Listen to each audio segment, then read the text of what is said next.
बिस्मिल्लाहिर्रहमानिर्रहीम। अस्सलाम वालेकुम वरहमतुल्लाहि वबरकातुहू। उम्मीद है आप तमाम नाज़रीन खैर आफियत से होंगे। शाह ऑनलाइन कुरान अकेडमी में एक बार हम फिर से हाजिर हैं।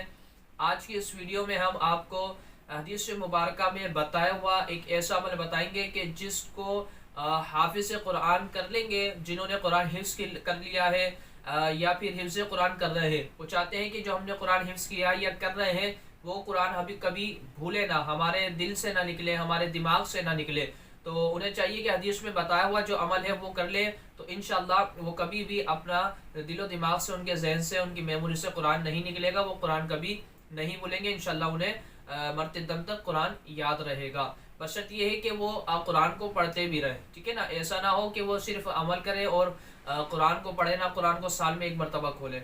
तो वो अमल कौन सा इंशाल्लाह इस वीडियो में आपको बताएंगे। वीडियो को मुकम्मल देखिएगा। चैनल पर नए इसको सब्सक्राइब कर बेल आइकन पर क्लिक कर दें। इंशाल्लाह इस तरह की इन्फॉर्मेटिव वीडियोस आप तक पहुंचती रहेगी।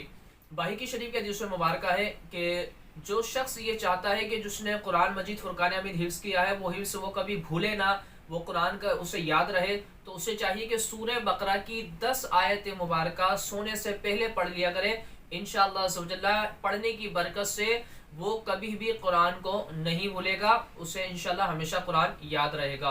वो सूरह बकरा की 10 आयतें कौन सी वो भी सुन लीजिए कि शुरू की 4 आयतें मुबारक है सूरह बकरा की, जो शुरू की है स्क्रीन पर आप देख भी रहे हैं, और एक आयत है जो कि आयतुल कुर्सी है, और 2 आयतुल कुर्सी के बाद वाली आयत। तो 3 आयतें ये हो गई, 4 हो गई, 7 आयतें हो गई, और 3 आयतें सूरह बकरा की आखिर की जो 3 आयतें वो। तो ये 10 आयतें अगर सोने से पहले रोजाना डेली पढ़ लिया करेंगे इंशाअल्लाह सुबह आपको कुरान हमेशा याद रहेगा।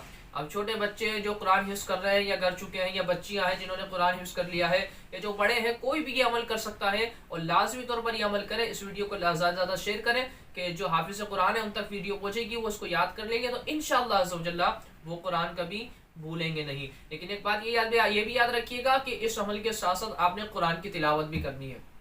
ऐसा नहीं है कुरान को बंद रखना है, पूरे साल बंद रहे, साल में एक मरतबा खोले बस। कुरान की तिलावत भी करते रहे और उसके साथ साथ रोजाना डेली आप ये अमल भी करें।